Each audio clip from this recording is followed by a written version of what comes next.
Hi there, my name is Kim and I'm excited to be your English tutor. I've been teaching for more than 3 years and I discovered my passion for helping students while teaching children in our local church.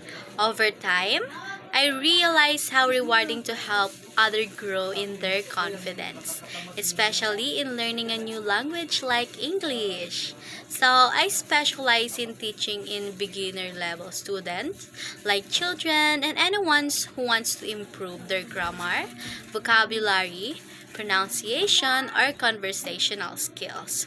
So, I believe that making lessons fun, friendly, and easy to understand. So, whether you're learning English for school, work, travel, or you just want to learn English for just fun, so I'm here to guide you in every step of the way. So I use simple method, real life example, and interactive activities to help you learn faster. My goal is to make you feel comfortable, confident, and supported in any lesson. So now I'm going to speak my native language, which is a Filipino. So let's start. So, magandang araw. Ako si Kim at ikinagagalak kong maging guro mo sa English. Mayroon na akong higit na 3 taon na karanasan sa pagtuturo, lalo na sa mga bata sa amin sa simbahan.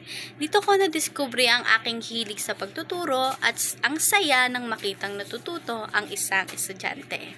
So, tinutulungan ko ang mga estudyante sa mas magaling at mahusay na pagbasa, pagsusulat at pagsasalita ng Filipino. Kung ikaw ay nagsisimula pa lamang o nais mong paghusayin ang iyong kaalaman sa wikang Ingles, nandito ako upang tulungan ka. So, maraming salamat. So, thank you. Again, my name is Kim. Bye!